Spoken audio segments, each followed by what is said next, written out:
primer lugar es poneros un vídeo de unos minutos de la Fundación Proyecto Biblia, que algunos ya conocéis porque habéis visto algunos vídeos, y tienen vídeos muy bíblicos y muy buenos, y son fáciles de recordar, son muy ilustrativos. Entonces, para ver un poquito lo que son las parábolas en la Biblia, os voy a poner ese vídeo y luego ya seguimos con la reunión. Pero esto es importante que lo escuchéis también, ¿vale? Porque es como un pantallazo general de lo que son las parábolas en la Biblia. Jesús de Nazaret fue un maestro excepcional, y algunas de sus enseñanzas más conocidas fueron dichas por medio de historias cortas llamadas parábolas. Sí, como que el reino de los cielos es semejante a un mercader que está buscando perlas. Y cuando encuentra la mejor de las perlas, lo vende todo para poder comprarla. Debió ser una perla increíble. O que el reino de Dios es como una pequeña semilla de mostaza que un agricultor plantó en un jardín, que creció y se convirtió en un árbol gigante y aves vinieron a posarse en sus ramas. ¡Qué hermosa imagen! Pero, ¿qué significa? Exacto, las parábolas de Jesús no dejan todo claro. Más bien, él quería estimular la imaginación e invitar a la gente a ver desde una perspectiva diferente lo que Dios estaba haciendo en el mundo. Entonces, hablemos de las parábolas de Jesús. A lo largo de la historia, muchos maestros han usado historias para enseñar a los estudiantes sobre moralidad, religión, filosofía. Pero Jesús no usó sus parábolas para enseñar conceptos religiosos abstractos o ideas morales. Él dijo que sus parábolas trataban acerca de sí mismo y de su misión. Su misión, que consistía en anunciar que el reino de Dios estaba llegando a la tierra tal como existe en el cielo. Exacto. Así que en los días de Jesús, los israelitas estaban bajo el dominio del Imperio Romano. Pero sus escrituras prometían que un día Dios vendría como rey a gobernar a su pueblo. Por eso muchos israelitas querían rebelarse en contra de Roma y luchar por su libertad. Y para muchos, esto era el reino de Dios. Exacto, pero Jesús era un profeta errante y pobre que anduvo sanando a los enfermos e invitando a la gente a seguirle. Y él dijo que esta era la llegada del reino de Dios. Y eso no satisfizo la expectativa de la gente. Exacto.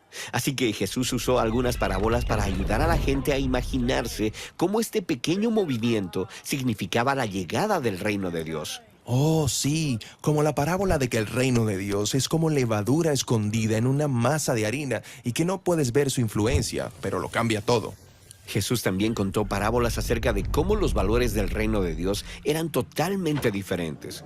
Sobre cómo las personas menos importantes para el mundo son en realidad las más importantes para Dios. En especial aquellos que son pobres y de baja condición. Sí, como la parábola del hacendado que contrató jornaleros durante todo el día. En la mañana, más tarde en el día y aún hasta el final del día. Y cuando fue el momento de pagarles a todos, les pagó la misma cantidad. Cierto, Jesús les estaba mostrando cómo el dinero y el nivel social son irrelevantes para Dios, quien ofrece su generosa misericordia a todo el mundo. Ahora, no todas las parábolas tienen finales felices, algunas son muy intensas. Sí, Jesús continuó la tradición de los profetas de Israel, quienes también contaron parábolas que criticaron a los líderes de Israel porque ellos confundieron el reino de Dios con los suyos.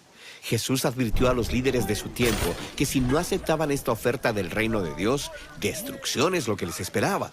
Sí, como la parábola del hacendado que levantó este hermoso viñedo a la espera de que dé fruto. Sí, Jesús sacó esta parábola del profeta Isaías, pero le hizo sus adaptaciones. Exacto. Así que el hacendado designa labradores que se encarguen de su viñedo y a la hora de la cosecha envía a sus siervos a buscar el fruto. Pero esos labradores matan a los siervos. Así que el hacendado envía a su propio hijo para que confronte a los labradores, pero a él también lo matan. Así que Jesús le pregunta a las personas a su alrededor, ¿qué creen ustedes que debería hacer el dueño de la viña?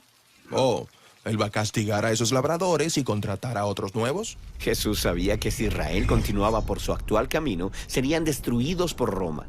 Así que en parábolas como estas, Él está forzando a la gente a tomar una decisión sobre su oferta del reino de Dios. Y ahora las personas, ¿van a rechazarlo, ignorarlo o confiar en Él y seguirlo? Pero si este mensaje del reino de Dios es tan importante, ¿por qué esconderlo en parábolas? ¿Por qué no dejarlo más claro? Bueno, a través de acertijos y parábolas, Jesús podía decir cosas muy atrevidas que revelaban la verdad para aquellos que fueran de mente abierta. Para aquellos que tuvieran oídos para oír, podían ponderarlas y entenderlas con mayor profundidad. Pero las parábolas también escondían su mensaje de aquellos que estaban en su contra, de manera que él pudiera ganar más tiempo. ¿Ganar más tiempo? ¿Para qué? Pues Jesús estaba preparando a sus seguidores más cercanos para la sorpresa más grande de todas. Jesús comunicó que el Dios de Israel estaba llegando para reinar sobre su pueblo, pero no a través de la coerción o la violencia, sino a través del amor sacrificial, al igual que Él iba a morir por los pecados de ellos. Pero su muerte no sería el final. Exacto. Él dijo que su muerte sería como una pequeña semilla sembrada en la tierra, que luego crecería y produciría una cosecha con muchas otras semillas. Así que estas parábolas explicaban quién era Jesús y cuál era su plan. Y los autores del Evangelio han preservado estas parábolas para que cada generación de seguidores de Jesús puedan leerlas y ponderarlas.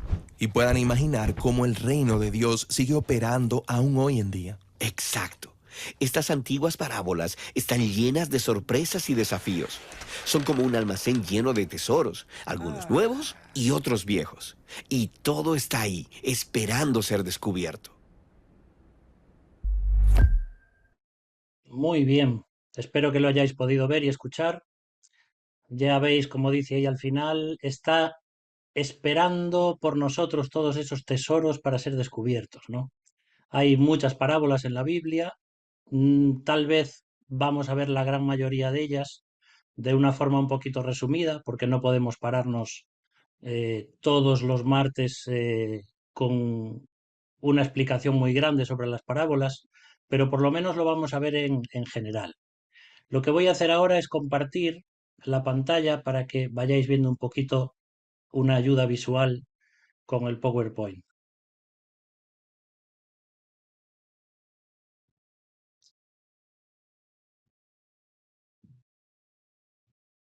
Muy bien. Bueno, veis ahí entonces que este es el tema que vamos a estar viendo durante estos meses, ¿vale? Las parábolas de Jesús. En esta imagen que aparece ahí, por ejemplo, que a lo mejor si tenéis una pantalla pequeña no lo podéis ver, pero hay ahí como un diamante enterrado, ¿no? En esta imagen. Y es como esa imagen que nos contaba Jesús acerca de un tesoro escondido o acerca de la perla de gran precio, etcétera.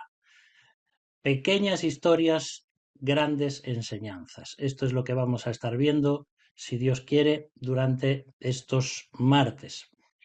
Ahora, para que sepáis un poquito lo que nos va a llevar este estudio, vamos a estar viéndolo desde hoy hasta el 19 de diciembre, ¿vale? Si Dios nos lo permite así. Van a ser 13 clases. Me encanta el número 13 porque mucha gente es supersticiosa y nunca quiere poner el número 13, pero yo he comprobado que el número 13 no da ningún problema, porque nuestra suerte la sustenta el Señor, como dice el salmista. Así que veremos 13 clases desde hoy hasta el martes 19. Y así ya dejamos todo lo que son las navidades y las fiestas para descansar y luego pues ya veremos que el Señor nos anima a estudiar o ya veremos juntos cómo hacer. ¿Por qué el tema de las parábolas? Bueno, cuando terminamos nuestro último tema, que ya hace más de un año, cuando yo estaba a cargo de él, habíamos visto cómo se formó la Biblia. Creo que os acordáis. Y hablando con algunos hermanos, algunos me dijeron, bueno, ¿por qué no vemos el tema de las parábolas de Jesús? Y es por eso el hecho de que vamos a empezar con este tema, que es un tema bastante interesante. ¿Mm? Entonces vamos a ir viendo una temática general. En primer lugar, vamos a ver cómo las parábolas están muy, muy relacionadas con el reino de Dios. Y eso es algo que vamos a ver hoy para entenderlo bien. Vamos a ver en primer lugar las parábolas y la concepción del reino. Eso tiene que ver con cómo entendemos el reino de Dios, qué es esto del reino de Dios y cómo las parábolas se fusionan con el reino, cómo Jesús habla de ciertas historias que él va inventando poco a poco, pero que están mostrando quién es él como rey del reino y qué tienen que ver con todo eso que Él está preparando en cuanto al reino de Dios. Vamos a estar viendo también las parábolas y el comienzo del reino, porque vamos a ver cómo es el Señor Jesús cuando Él viene a este mundo y sobre todo con su muerte y su resurrección, ese reino espiritual comienza en este mundo. Por eso uno de los primeros versículos que encontramos acerca de las predicaciones de Jesús es: arrepentíos porque el reino de los cielos se ha acercado. Vamos a ver también otras parábolas que tienen que ver con las características del reino. Es decir, quiénes pueden entrar en el reino de Dios, cómo deben ser estas personas, cuál debe ser su carácter, etcétera, etcétera. Y luego terminaremos con parábolas que ya nos hablan un poquito más en cuanto al futuro. Tienen algo que ver ya más con la escatología, con los últimos eventos que se van a dar en este mundo, porque el reino se va a consumar también. El reino en cuanto al propósito que Dios tiene para este mundo, pero luego el reino seguirá para siempre, eternamente, ¿no? Entonces, eso es un poquito los temas generales que vamos a estar viendo. Hay un predicador que se llama Mark Meinel y él dice esta frase: la idea del reino de Dios comenzó en el jardín del Edén. Vamos a explicar ahora un poquito esto, porque a veces los que provenimos de asambleas de hermanos y nos han hablado, por ejemplo, de todo lo que tiene que ver con el reino de Dios, casi siempre pensamos en Israel. Y parece que solo lo que tiene que ver con el reino, pues es para Israel. Pero de ninguna forma es esto lo que encontramos en la palabra de Dios. Digo los que venimos de asambleas de hermanos porque somos dispensacionalistas, es decir, creemos que Dios ha ido revelándose progresivamente a través de las escrituras y hay una serie de pactos que Dios fue haciendo con la humanidad y una serie de períodos cronológicos en los cuales Dios se mueve y se revela. Y mucho de lo del reino, pues nos han dicho que tiene que ver con Israel. Y en un sentido es así, porque el reino terrenal es lo que se les ha prometido a los judíos. Pero el tema del reino de Dios va mucho más allá que solamente el pueblo de Israel. Por eso esta frase donde dice ahí Meinel que todo comienza en el huerto del Edén es porque cuando Dios crea al primer hombre y a la primera mujer, Adán y Eva, los pone ahí en el huerto del Edén para reinar en ese lugar. Es toda una historia muy fascinante estudiar qué es lo que significa que el ser humano está hecho a imagen de Dios. Gracias a los últimos descubrimientos arqueológicos, ahora sabemos muy bien lo que significa ser imagen de Dios, porque hasta hace pocos años ha habido una gran discusión entre los eruditos bíblicos. Unos decían que la imagen de Dios, del ser humano, significa pues que así como Dios es tres personas, pues que el ser humano también está hecho de espíritu, alma y cuerpo. Otros decían que el hombre está hecho a imagen de Dios, significa que es un ser racional, que es un ser espiritual, completamente diferente a los demás animales. Y entonces los teólogos se fueron rompiendo la cabeza intentando adivinar, en el buen sentido de la palabra, lo que significa eso de qué es que estamos hechos a imagen de Dios. Y ahora sabemos, como os decía, porque esa palabra imagen se usaba en aquella época cuando la escribió Moisés para referirse a una especie de ídolo. Ahora, tranquilos, no es que Dios hizo a Adán y Eva como ídolos. Se refiere, por ejemplo, cuando un rey ponía una estatua suya en un lugar, lo que significaba es que el gobierno de ese rey llegaba hasta esa estatua, hasta ese lugar. Esto habría que verlo con más detenimiento, pero no es el tema que nos ocupa. Entonces, que Adán y Eva estaban hechos a la imagen de Dios parece significar que Dios los creó como sus corregentes en la tierra. El reino de Dios quería establecerlo en el huerto del Edén para extenderlo por todo el mundo, más allá del huerto del Edén. Entonces Adán y Eva iban a ser no solamente virreyes en el huerto del Edén, sino también una especie de criaturas de Dios en miniatura que revelaban y mostraban y reflejaban el poder del gran Dios del universo. Por eso Dios pone ahí a Adán y Eva, y ellos están hechos a su imagen porque van a gobernar, porque van a ejercer gobierno, autoridad, dominio, que eso es lo que puedes leer en los capítulos 1 y 2 de Génesis. ¿eh? Encontramos al hombre cómo Dios le da ese poder, esa autoridad delegada para que ellos sean su imagen en la tierra. Y es por eso que el reino de Dios comienza en el huerto del Edén, porque el reino de Dios quiere extenderse, quiere ponerlo ahí y extenderlo a través de todo el planeta Tierra. Pero ya sabemos lo que pasó.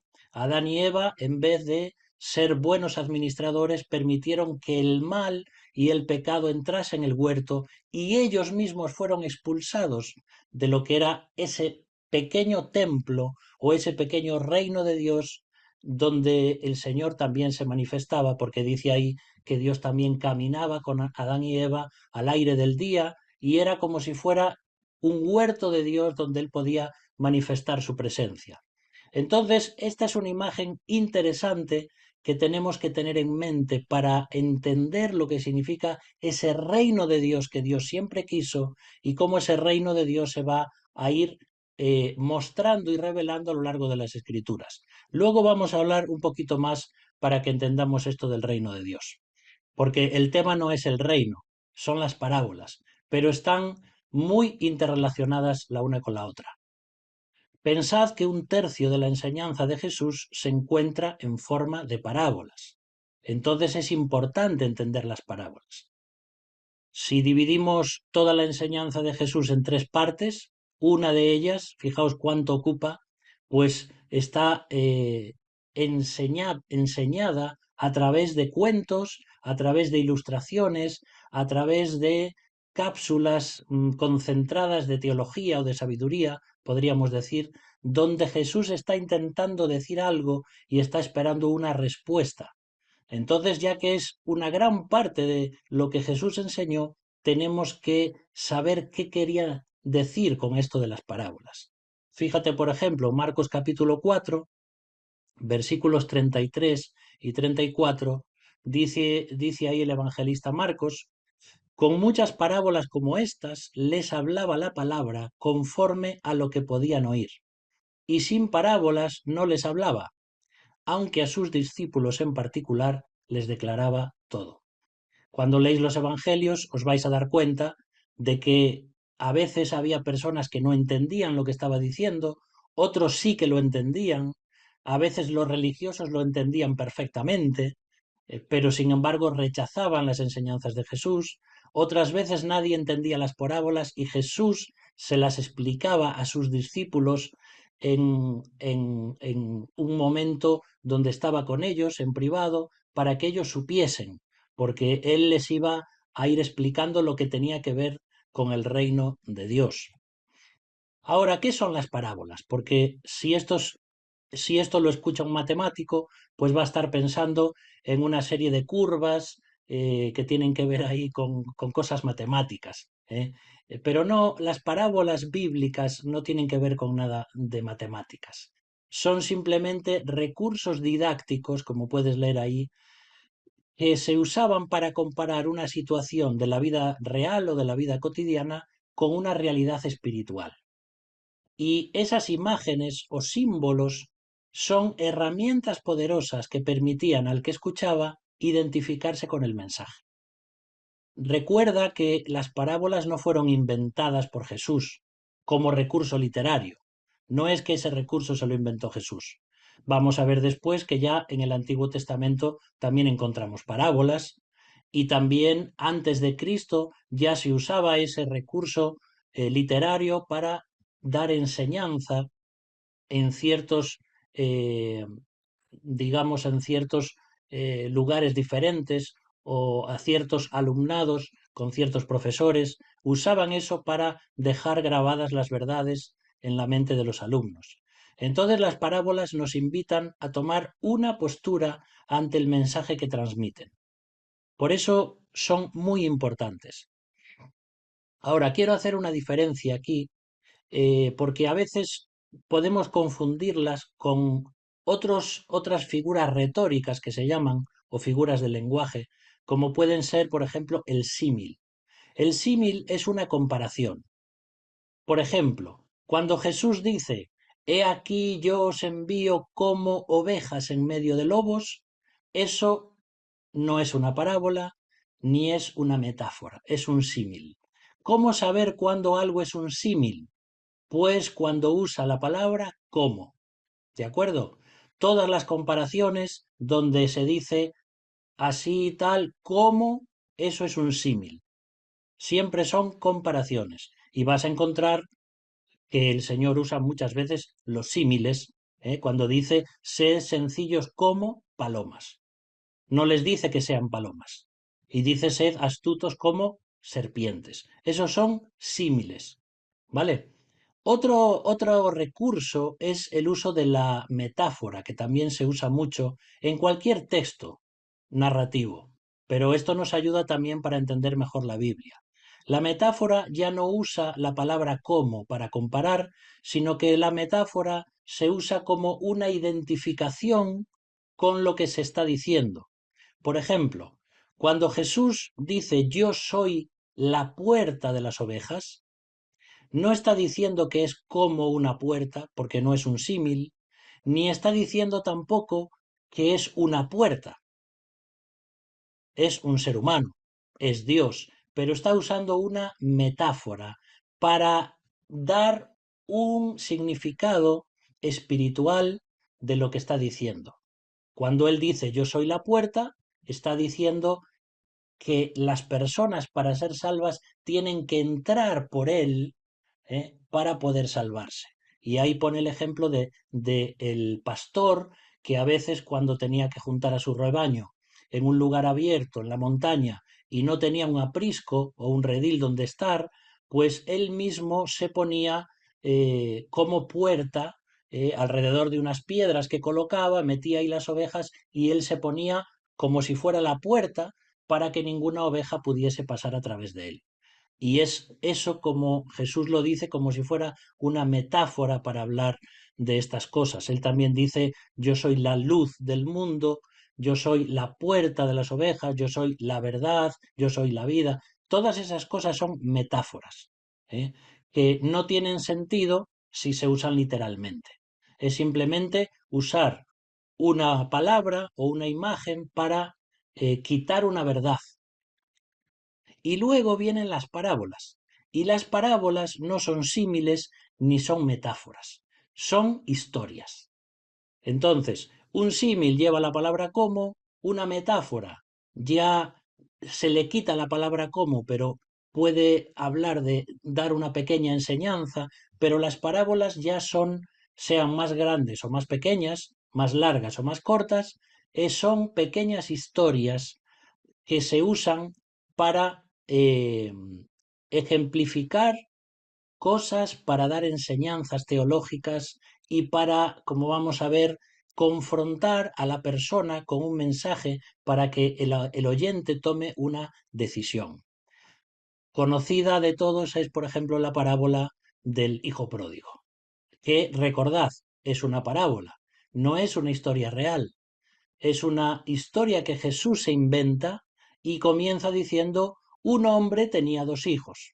Y entonces comienza toda la historia. Y el menor de ellos dijo a su padre. Y toda esa historia inventada es una parábola. Entonces, esto es para que veamos la diferencia. Hay muchísimos más recursos y figuras de lenguaje, pero por lo menos quedémonos con estas tres para tener una idea, ¿vale? Porque luego hay toda una serie de nombres muy técnicos que a lo mejor ni los vamos a recordar ni nos van a ser de gran ayuda a menos que nos dediquemos pues a la narrativa, a escribir o a un estudio bíblico más profundo. Pero es la definición de parábola para que sepáis un poquito qué es, ¿no? Otro escritor bíblico dice que las parábolas de Jesús son una forma concreta y dramática de lenguaje teológico que fuerza al oyente a reaccionar. Este es un comentarista bíblico, Kenneth Bailey, y de los comentarios más novedosos y más recientes son los que encontramos de este autor, porque él lo que hace es estudiar la cultura judía y también el contexto histórico y cultural para entender bien los evangelios y lo que se dice en los evangelios. Por eso son buenos los libros de este autor para estudiar, por ejemplo, los evangelios. Entonces él nos dice esto, esas parábolas de Jesús lo que son es como una forma, un recurso literario donde Jesús intenta transmitir verdades teológicas, pero que van a forzar al oyente a tomar una decisión y a veces sin explicar el significado de la parábola. ¿Mm? Ahora, como os decía antes, también encontramos parábolas en el Antiguo Testamento. Si tú te acuerdas de la historia de David y Betsabé, por ejemplo, cuando David no va a la guerra y se queda en su palacio y sale a la terraza y ve a aquella mujer tan hermosa bañándose y entonces la hace llamar y ella viene y entonces se acuestan y la mujer se queda embarazada y luego él trae a su marido Urías de la guerra para que duerma con ella y parezca que el hijo es de los dos, pero como no quiere, pues entonces lo envía al campo de batalla y en medio de muchas mentiras, David termina también cometiendo homicidio y asesinando a Urías, el marido de Betsabé. Y después la toma por mujer. Y cuando ya parece que esta historia pasó bastante desapercibida, viene el profeta Natán y es donde encontramos esta parábola del Antiguo Testamento. La puedes leer en 2 de Samuel capítulo 12, versículos del 1 al 7. La vamos a leer para que veas cómo funciona una parábola, no solamente las del Nuevo Testamento. Dice ahí que el Señor, o Jehová, envió a Natán a David, y viniendo a él, voy a mover aquí un poquito porque me está tapando. Ahí está. Esto igual no lo notáis, pero yo sí. Viniendo a él, Natán a David le dijo, había dos hombres en una ciudad, uno rico y otro pobre. El rico tenía numerosas ovejas y vacas, pero el pobre no tenía más que una sola corderita que él había comprado y criado, y que había crecido con él y con sus hijos juntamente, comiendo de su bocado y bebiendo de su vaso y durmiendo en su seno. Y la tenía como una hija. Y vino uno de camino al hombre rico, y éste no quiso tomar de sus ovejas y de sus vacas para guisar para el caminante que había venido a él, sino que tomó la oveja de aquel hombre pobre y la preparó para aquel que había venido a él. Entonces se encendió el furor de David en gran manera contra aquel hombre, y dijo a Natán, vive Jehová, que el que tal hizo es digno de muerte, y debe pagar la cordera con 4 tantos, porque hizo tal cosa, y no tuvo misericordia. Entonces dijo Natán a David, tú eres aquel hombre. Entonces imagínate en ese momento David frunciendo su entrecejo y diciendo, ¿cómo que? Ah, y agachando su cabeza y diciendo, me habéis pillado. Natán podría haber ido directamente al rey David con toda la autoridad como el profeta y decirle, David, has pecado contra Dios porque has hecho esto y con Betsabé y has matado. Sin embargo, él prefirió usar una parábola, que es un cuento inventado, para que David no supiese realmente de quién estaba hablando.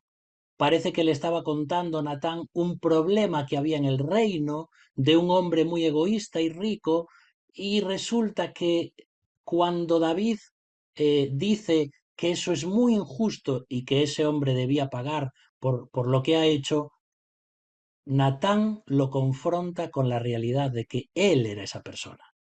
Urías simplemente tenía una corderita, una mujer. David era el rey, tenía un montón de mujeres.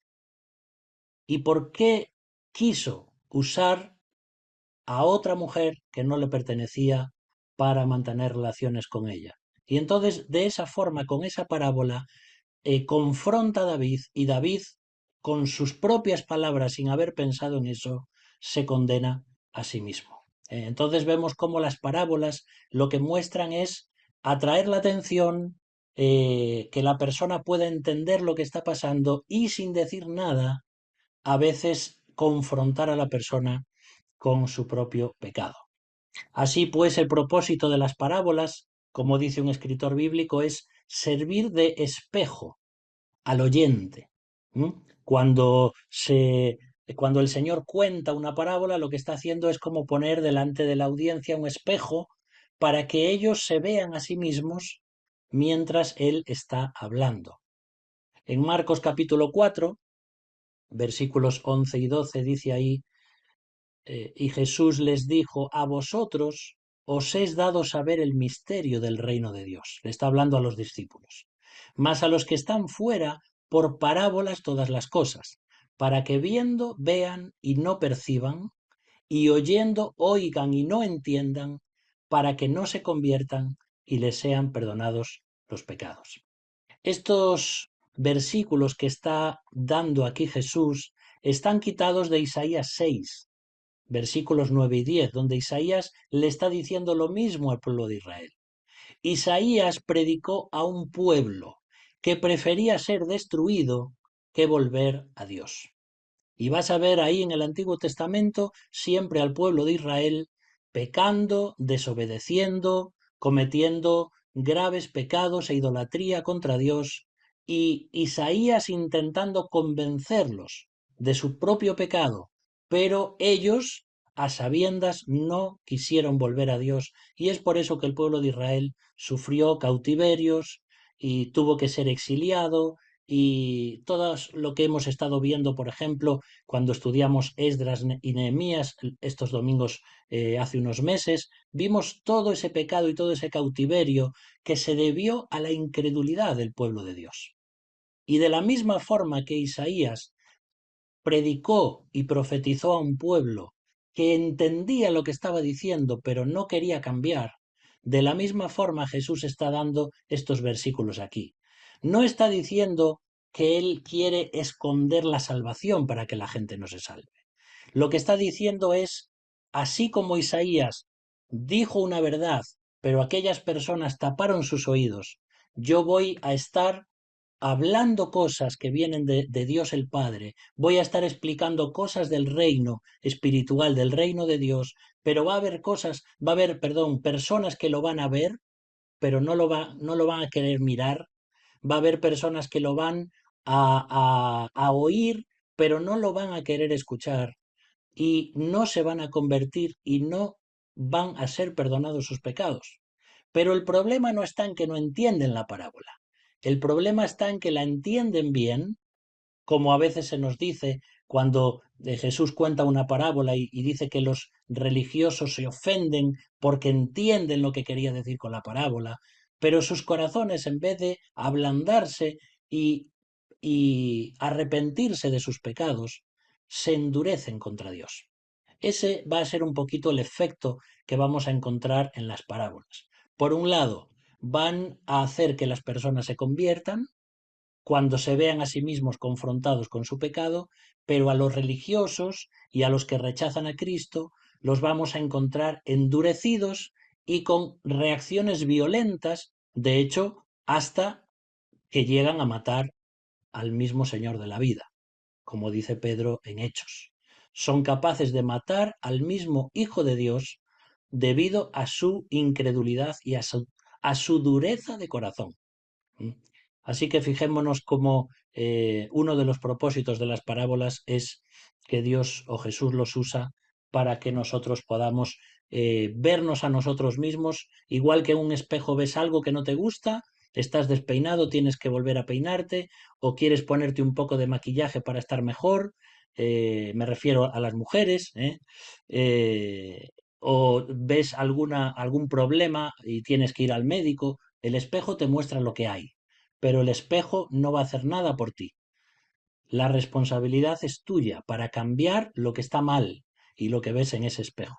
Por eso dice también Santiago que la palabra de Dios es como un espejo, ¿eh? Que nos muestra lo que somos, y que no debemos ser oidores olvidadizos, sino que debemos, en cuanto la palabra nos dice algo, debemos ser diligentes para cambiar lo que está mal. Ahora, algo importante también es entender esto. No es que Jesús escondió su mensaje en las parábolas para que no lo entendieran, sino para mostrar quiénes lo aceptaban y quiénes lo rechazaban. Ese es un recurso simplemente del lenguaje, como hemos visto. Y Jesús lo usaba para probar y demostrar que unos se salvaban porque su corazón se enternecía al escuchar a Cristo y confesaban sus pecados, y sin embargo la misma parábola en el corazón de una persona dura y religiosa lo endurecía todavía más y esa persona no quería salvarse. Así que esto es algo que debemos entender, ¿de acuerdo? Las parábolas no son acertijos difíciles de entender, porque Jesús tenía, como diciendo, a unos les cuento parábolas para que no sepan de qué estoy hablando y a otros se lo digo la verdad porque a estos los quiero salvar y a aquellos no. No, son algo que va mucho más allá que eso. No son verdades ocultas con el propósito de hacer que las personas queden confusas, sino que es hacer pensar a la gente en lo que está diciendo para poder aplicarlo a su vida.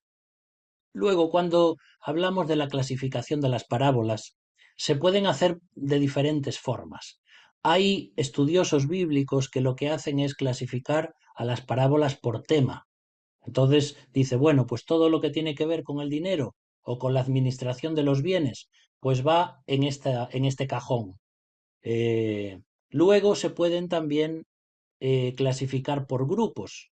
Hay otros que los clasifican por ciclos, y otros hasta los clasifican las metáforas por la geografía, es decir, las parábolas que se dieron en tal lugar, las parábolas que Jesús dijo pues en la montaña, o las parábolas que Jesús dijo cuando estaba en el campo o cuando estaba en el mar, etcétera. Lo que vamos a hacer nosotros es estudiarlas sobre todo por cronología, es decir, en primer lugar, vamos a ver 14 parábolas que tienen que ver con ese comienzo del reino, porque Jesús vino. Vamos a ver otras 14 parábolas que tienen que ver con las características del reino. Y luego otras 14 parábolas que tienen que ver con la consumación del reino. Esto es un poquito la temática general que veíamos al principio. Pero aquí ya ves que vamos a estar viendo, si sabes sumar o multiplicar, 14 más 14 más 14, creo que son 42 parábolas, ¿no?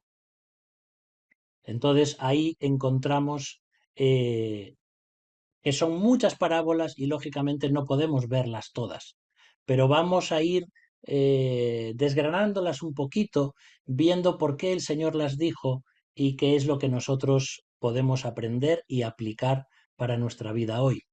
Otro tema importante también es lo que se conoce como la exégesis de las parábolas, es decir, cómo se interpretan las parábolas. Porque cada vez que nos acercamos a un texto bíblico, lo primero que tenemos que hacer es ver qué texto es ese. Por ejemplo, ¿es una narrativa? ¿Es una poesía? ¿Es un texto de doctrina? ¿O es una parábola? Según cómo sea ese texto, es que entonces hay que interpretarlo. Una de las reglas de la hermenéutica, que también es como una especie de sinónimo de la exégesis, aunque tiene más que ver con cómo aplicar luego la exégesis, una de las reglas es que hay que interpretar todo lo que se pueda de forma literal si tiene sentido. Pero claro, si tú vas, por ejemplo, al Apocalipsis y usas esa regla, vas a confundirte porque el Apocalipsis es un género apocalíptico. Y ese género que se formó sobre todo en el periodo intertestamentario, tiene una serie de simbologías y de estudios que hay que conocer para saber interpretarlas. Si no, te vas a volver loco en el libro de Apocalipsis. Por ejemplo, cuando dice ahí, no me acuerdo ahora qué capítulo es en Apocalipsis, pero es uno de los capítulos finales, cuando dice que en el Armagedón, cuando Cristo venga y haga guerra contra estas naciones de este mundo, dice que la sangre va a llegar hasta los frenos de los caballos. Es decir, que más o menos la sangre va a llegar a una altura de 1,5 metros de altura. Y uno dice, vale, ¿eso se entiende de forma literal? ¿Se puede aplicar de forma literal? Sí, pero seguramente es algo simbólico. Entonces, si no, vamos a entender mal la palabra de Dios. Y cuando hablamos de las parábolas, tenemos que tener mucho cuidado con no alegorizar. Alegorizar es usar una serie continua de metáforas. Eso también es otro recurso del lenguaje que se conoce como alegoría. Son como una metáfora detrás de otra. Y entonces hay personas, como encontramos aquí, por ejemplo, con la parábola del buen samaritano, creo que no hace falta leerla. ¿Eh? ¿Te acuerdas que Jesús cuenta esta historia y dice ahí, pues que un hombre descendía de Jerusalén a Jericó y como es un camino muy problemático donde había muchos ladrones, pues unos ladrones casi lo dejan allí medio muerto, le roban todo y luego pasan un levita y un sacerdote, no hacen nada y un samaritano, que era el que menos esperaba que fuese a hacer algo, es el que cuidó de este hombre y lo llevó al mesón, etcétera, etcétera. ¿Qué está queriendo decir Jesús con eso? Pues está queriendo decir que el amor es lo más importante. Y además Jesús pone como ejemplo y como protagonista a un samaritano que era aquellas personas a las que odiaban los judíos.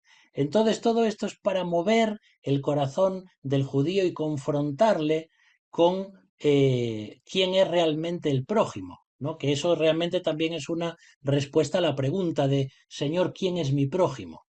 Y Jesús responde con esta historia. Pero fíjate, por ejemplo, hace ya muchos siglos, cómo interpretaban esta parábola Orígenes y luego Agustín de Hipona, que también se conoce como San Agustín, aunque a mí no me gusta ponerle eso del santo. Pero fíjate, ellos dicen, por ejemplo, que ese hombre que descendía, que ese hombre que luego quedó maltrecho, era Adán, que Jerusalén era el cielo, porque Dios había creado a Adán de una forma perfecta. Jericó dicen que era el símbolo de la mortalidad, porque venía de Jerusalén y debido al pecado y cayó y entonces se hizo ya mortal debido al pecado original. Y luego vinieron los ladrones. ¿Quiénes eran los ladrones según ellos? Pues Satanás y sus demonios, que es quienes trajeron el pecado a este mundo. Luego, cuando dice ahí del sacerdote y el levita, pues ellos lo interpretan como el sacerdocio y el ministerio del Antiguo Testamento. Dicen que el buen samaritano es Jesús, porque vino a salvar a los pecadores que estábamos maltrechos. Luego el aceite y el vino que el samaritano pone en las heridas de este hombre, pues es la esperanza y el gozo de la salvación.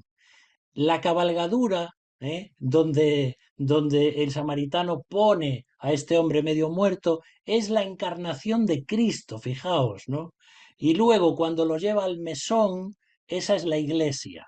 Y el mesonero es el apóstol Pablo. Y las dos monedas que le da para que cuide de él son los dos mandamientos de amar a Dios y amar al prójimo. Claro, si uno interpreta de esta manera, esta parábola, la parábola pierde por completo el sentido y el propósito que Jesús le quiso dar. Jesús no está para nada hablando de todas estas cosas espirituales. Las parábolas son mucho más fáciles de entender. Y tenemos que entender que las parábolas casi siempre tienen solamente un tema central. Y las parábolas no son para andar buscando cada palabrita, lo que significa o lo que no significa, a menos que Jesús las haya interpretado así. Y también algo muy importante, aunque solamente son cuentos inventados, son palabra de Dios, porque es el Espíritu Santo quien eh, mm, el Espíritu de Cristo que ha estado hablando esas cosas para que quedaran luego escritas y usó a los escritores y a los evangelistas. Es decir, no son historias reales, pero son palabra de Dios, porque son historias que llegan a nuestro corazón, que transforman nuestra vida y que están inspiradas por el Espíritu. Así que cuidado con alegorizar cuando vemos alguna historia de la Biblia, alguna parábola, alguna historia de Jesús con los discípulos, o porque lo de la alegoría a veces queda muy bonito, ¿sabes? Parece que uno dice, ¡guau! Lo que has sacado de aquí, pero resulta que no tiene nada que ver con lo que se quiere decir o con lo que se quiere transmitir. Y esa es una forma de no honrar la verdad de Dios. Por eso es tan importante cuando uno estudia la Biblia saber cómo estudiarla. Y hay muchas formas para estudiarla. ¿Mm? Otra cosa interesante en cuanto a esto, en cuanto a cómo interpretar las parábolas, es primero ver si Jesús dio una interpretación de alguna de ellas.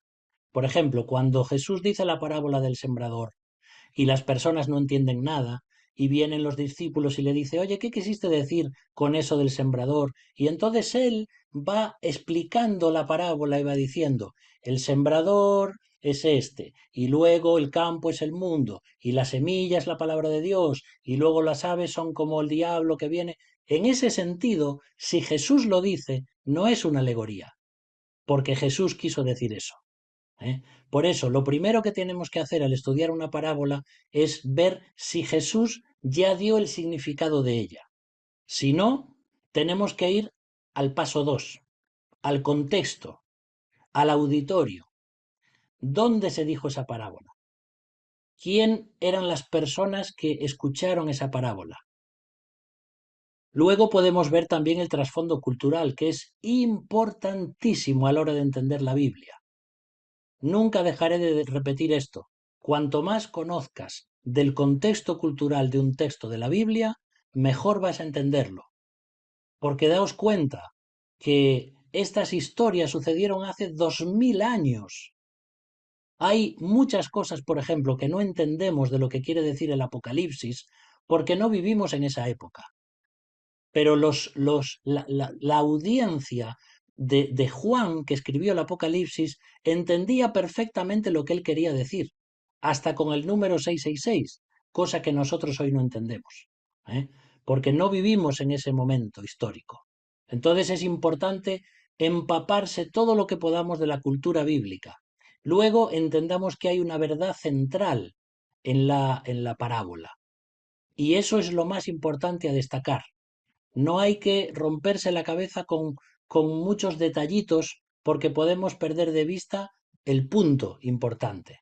Pero también hay que conocer la simbología y por qué a veces Jesús usa o dice por qué es una semilla de mostaza o por qué es una higuera o qué significaba la vid para el pueblo de Israel o qué significaba este árbol o el sicómoro. Todo eso es importante.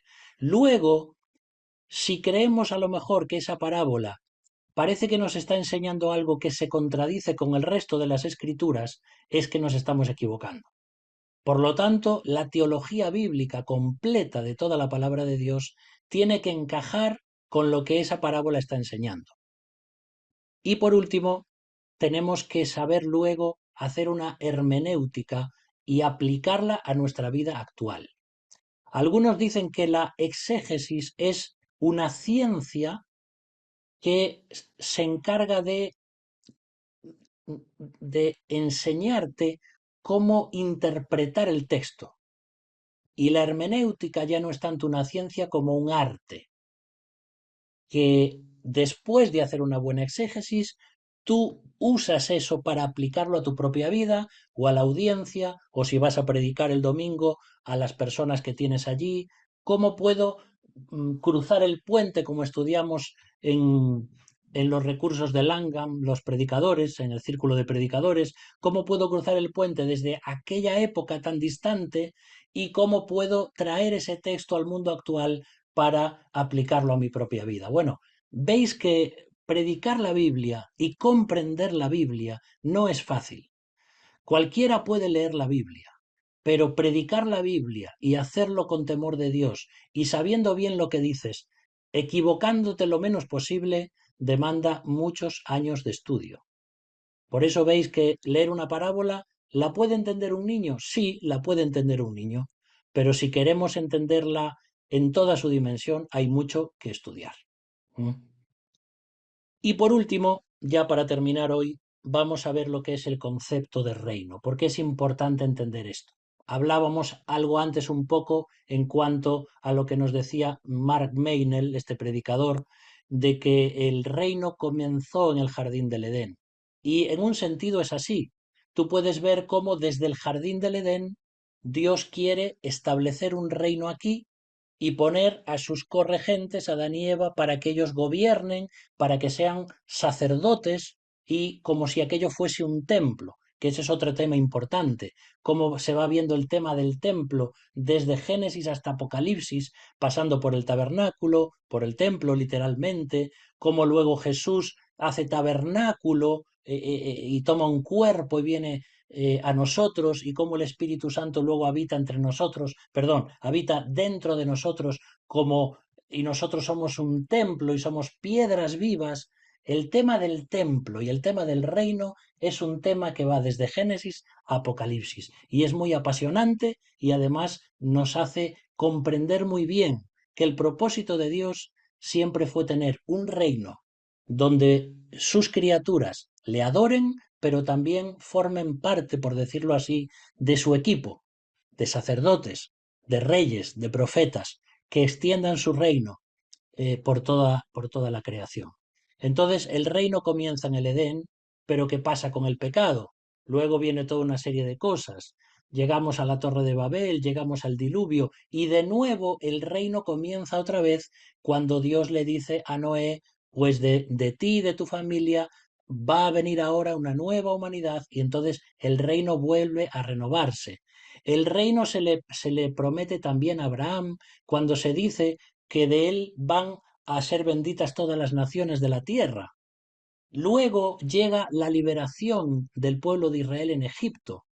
Digamos que Israel había quedado sometido al reino de este mundo, que era Egipto y el faraón, a la descendencia de la serpiente. Y entonces Dios viene para sacar a su pueblo escogido de Egipto y para llevarlos a una tierra prometida, a una tierra que fluye leche y miel. De nuevo se recupera la historia del reino, del jardín del Edén, un lugar santo, un lugar precioso, donde Dios quiere hacer su voluntad a través de personas que le amen y le obedezcan. De ahí todo lo de la tierra prometida. Pero tardan muchos años en entrar y viene la incredulidad del pueblo y luego vienen los jueces. Y Dios gobierna y muestra su reinado sobre el pueblo de Israel a través de jueces, unos mejores y otros peores. Luego viene la monarquía, algo que nunca quiso Dios, pero que como el pueblo de Israel una y otra vez quería tener un rey como todas las naciones, al final Dios accede y él va a gobernar una especie de monarquía, pero como si fuera una teocracia. Dios gobierna a través del rey, como por ejemplo David y Salomón, gobierna a través de ellos y a su pueblo Israel, y le hace una promesa a David, una promesa de un reino que va a durar para siempre cuando el Mesías venga. Y bueno, van pasando los siglos y luego viene Jesús y encontramos que el mismo Rey de Reyes y Señor de Señores viene a la tierra para acercar ese reino otra vez a la tierra, a un mundo pecaminoso. Viene a liberar a los cautivos, viene a dar vista a los ciegos, viene a traer liberación, viene a sanar y a quitar ese estigma del pecado de los seres humanos, a renovar un reino.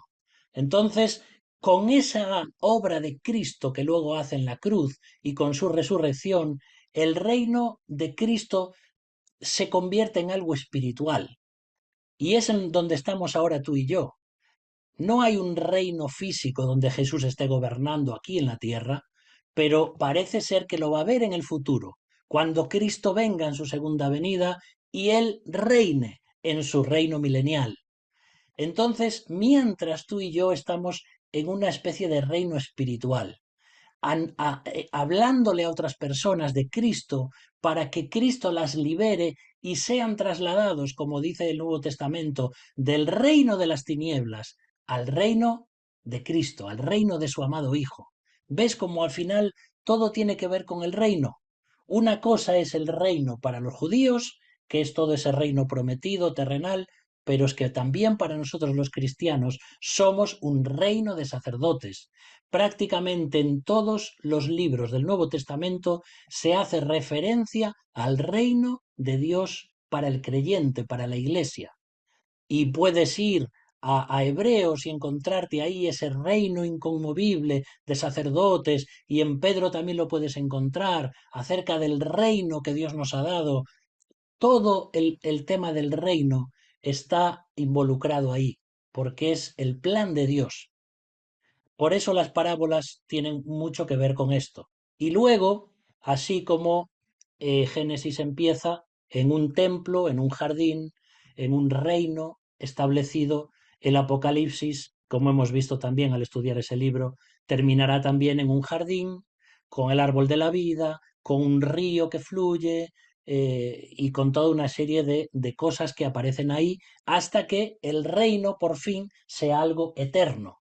Toda la descendencia de la serpiente, todos los incrédulos y que han rechazado a Cristo, con Satanás y sus demonios serán echados al lago de fuego, y todos aquellos que por la gracia de Dios hemos creído en Él, seremos, mm, viviremos en ese reino de paz, en ese reino celestial con Cristo para siempre jamás. Así que cuando Jesús habla de las parábolas, tenemos que entender que es como Él intentando dar explicaciones de cómo funciona ese reino espiritual que los judíos no entendían, porque ellos al pensar en el reino creían que iba a venir el descendiente de David, el Mesías, el gobernador, para librarlos de la opresión romana, para establecer su reino, pero ese no es el reino que Jesús venía a traer en su primera venida. Ese será la segunda parte del reino, cuando Él tome venganza de sus enemigos e instaure el reino físicamente en esta tierra. Ahora estamos en el reino espiritual de Cristo. Bueno, ya ves que son muchas cosas, ¿no? Entonces, de esta forma, lo que estamos haciendo es entender un poquito cómo las parábolas se entrelazan con el reino de Dios. Y ya el próximo día comenzaremos a ver aquellas primeras parábolas que tienen que ver con ese comienzo del reino y cómo Jesús va a empezar a dar características, y luego al final las últimas parábolas de la consumación.